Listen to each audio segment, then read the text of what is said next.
Hello, everybody. It's Liz, live from the Derry Public Library today. Welcome to Monday, and that means welcome to Director Day. Today, we're talking about director of one of my favorite movies, the Wachowski sisters. You probably know them most for The Matrix, the movie that single-handedly saved cyberpunk. And on both fortunately and in some cases unfortunately, they're known for a lot right now because of their private lives. Or if you are a Netflix watcher like I am, you fell in love with Sense8 and you're still mourning the loss of that show 2 years later. So let's get started. Those Wachowski sisters were both born in Chicago. They were born June 21st, 1965, and that's Lana, and December 29th, 1967 for Lily. And they went to the Whitney Young High School, which is known for their performing arts and science programs. Huge D&D fans, also big science fiction fans, comic fans, which we obviously see in their work. A little older, the huge anime fans, coming of no shock to me. And they were both members of the theater and TV programs at that school. So they got their start pretty young. They went into Hollywood pretty much, I wouldn't say guns blazing, but ready to do almost anything and take any job that came towards them, including scripting the movie Assassins, which let me tell you, don't bother. But they did get their first film project in 1996, and that was the noir film Bound, which definitely has a cult following. But it was well received from their directing standpoint, and it's definitely become a cult favorite for a lot of people. And since they had pretty good box office return and a lot of good critical acclaim, they used that clout to get The Matrix made. The Matrix is a movie they pretty much came to Hollywood to make. And if you are my age, or around the same age, you remember in like late 98, early 99, seeing these trailers for The Matrix and kind of what is The Matrix? A very good ad and PR campaign that wasn't based on telling you everything, but rather making you kind of want to find this out. And it came out in March of 1999. March, for a lot of film releases, at least back then, not so much now, it's starting to shift, but March was considered a dead zone where studios dumped movies they didn't think would make it. So along comes The Matrix and just shatters box office records for the time. And this was the same year that Wild Wild West was coming out. That was considered to be like a big movie to beat. The Star Wars prequel was coming out. South Park. So a lot of movies that were either built on big stars or on franchises came out. And this film that was starring Keanu Reeves, which while he was a star, he wasn't a megastar, and Lawrence Fishburne and Hugo Weaving comes and makes a whole bunch of money, and in a fairly iconic year for film, still manages to be one of the best remembered movies of that year. Because let me tell you, Phantom Menace, Wild Wild West, not well remembered. Convinced myself I liked The Phantom Menace for about 3 years before I realized, nah, it's not good.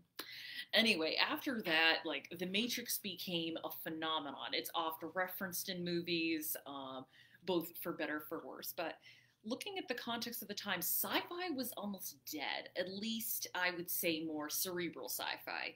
You had stuff like Independence Day doing well, but that really is, despite the fact it is aliens, more of an action movie. You had Dark City that came out the year prior, had good reviews, didn't make a lot of money. So the fact that this sci-fi movie made by unknowns, starring not like, just starring Keanu Reeves, managed to make a lot of money, was groundbreaking for the time. And of course, as Hollywood is wont to do, here come sequels. So I'm just going to gloss over this a little bit. Sequels aren't as well received, but still, they make a ton of money and they give the Wachowskis a lot of clout. And they basically go on to do a lot of movies that they want to do. But I could actually make the case for calling the sisters auteurs because they have their own style and they pretty much just want to make passion projects rather than stuff the studios throw at them. So they wrote and helped produce V for Vendetta, which is an adaptation of Alan Moore's graphic novel. I will say not an amazing adaptation, but one of the better adaptations of Moore's work. It's miles better than League of Extraordinary Gentlemen, and controversial opinion, better than Watchmen. And they adapt Speed Racer in 2008. And this is where the private lives of the Wachowskis, who keep their lives very private. They actually said for the Matrix sequels, we don't want to do press junkets. They said they wanted the movies to speak for themselves. We'll get to some other things later. The private life of Lana started to come out, and there were rumors that she was getting a sex change or that she was a cross-dresser, and that almost overshadowed Speed Racer, which is a shame because Speed Racer is very good. Making live-action anime films is very hard, especially if you're trying to translate something that is very action based and very cartoony to the big screen and to reality, as so to speak. As someone who was on a panel for live action anime adaptations at Anime Boston, I'm going to go on record with saying Speed Racer, very good adaptation. And while it wasn't super well received at the time of its release, it's since gotten a reevaluation, has a lot of people that love it, and if you were to go to anime circles, we will all talk your ear off about how good Speed Racer is. After 2008, Lana does come out as a transgender woman, and this is right around the time that the Wachowskis' next project, Cloud Atlas, is coming out, and that was an adaptation of a David Mitchell book considered to be unfilmable. And I will say this, Cloud Atlas is fantastic. It is almost 3 hours long, but it's absolutely worth your time. It is 6 stories interwoven together in a beautiful way. Roger Ebert gave it 4 stars, considered it one of his best movies of 2012. And I will say this, when you see, this was the first press conference, or press junket as it is, that Lana Wachowski was very open. It was a complete 180 from how she had been before, which both her and her sister were very kind of quiet, almost standoffish, withdrawn.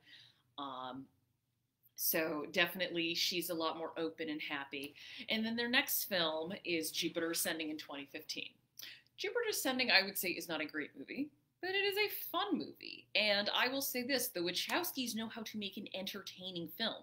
It may not be good by a lot of merits, it may be silly, but it is watchable, it is well made, it has amazing visuals, and again, you see the influences of what they grew up with when they were younger. They loved Dungeons and Dragons, they loved sci-fi, they loved comics, and they loved to consistently put this in their movies. Unfortunately, Jupiter Ascending didn't do well, and that really spelled trouble for their success as filmmakers. But around the same time, their TV series on Netflix, Sense8, debuts, and it is seen as a little messy, and it is, but overall an interesting show, and again, that gets a devoted following, to the point when Netflix canceled it in 2017. There was so much of an uproar, Netflix said, oh, okay, we're going to give you a 2.5-hour wrap-up movie, don't worry.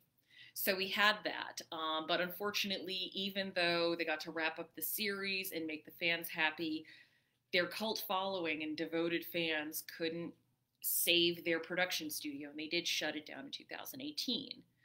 So, unfortunately, it seemed like for a while their filmmaking days were over, but thankfully, since Hollywood is so reboot and sequel happy, they are making a Matrix 4, complete with the original cast back, and Lana is directing this time. And this will be the first time she's directing a Matrix movie credited as Lana Wachowski. So, why are these filmmakers important? First, from a genre standpoint, sci-fi, again, was pretty much, I don't want to say considered dead, but not profitable in Hollywood. And in 1999, the success of The Matrix, it definitely brought back a lot of imitators, but it made studios see, hey, sci-fi can be profitable, and actually start investing in stuff. And we're now seeing a lot of really good sci-fi coming out, stuff like Annihilation, stuff like Arrival, and all of that stuff is because the Wachowskis kind of kicked down the door and said, hey guys, we got a really good sci-fi movie for you. Because sci-fi isn't like horror. Horror has a fandom where we will pretty much see anything because we like it. Sci-fi, as a fandom, we're a little more selective. So they helped popularize sci-fi again, and they also popularized a specific type of sci-fi called cyberpunk, which is definitely more, I guess I would say, tech-heavy. If you want another good cyberpunk classic, the anime Akira and the anime Ghost in the Shell are good films to watch, and obvious influences on the Wachowskis.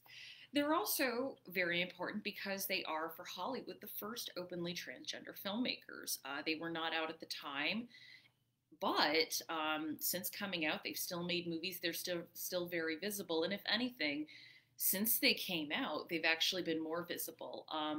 Unfortunately, Lily is not as visible because she did not come out by choice. She actually came out because there was a Daily Mail um, reporter who was harassing her, and she basically said, "Well, if it's going to be this way, I'm coming out on my own terms."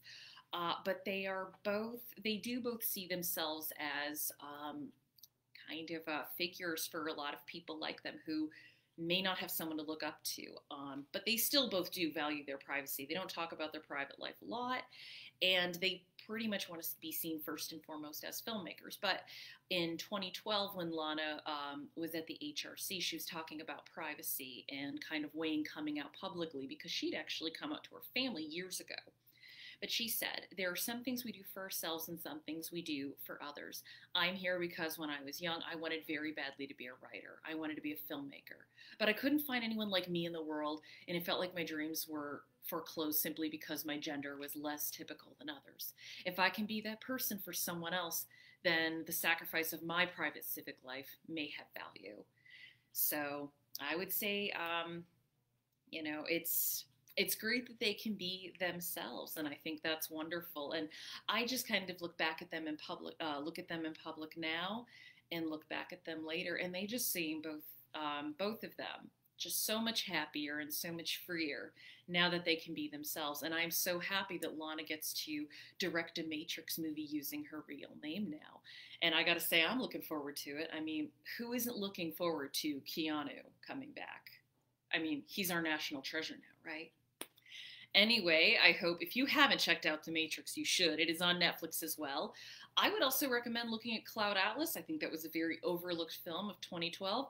And you know what? Speed Racer is fun. If you grew up with that comic, or that, well, I should say more accurately, that cartoon, it is dead accurate, just performance-wise alone.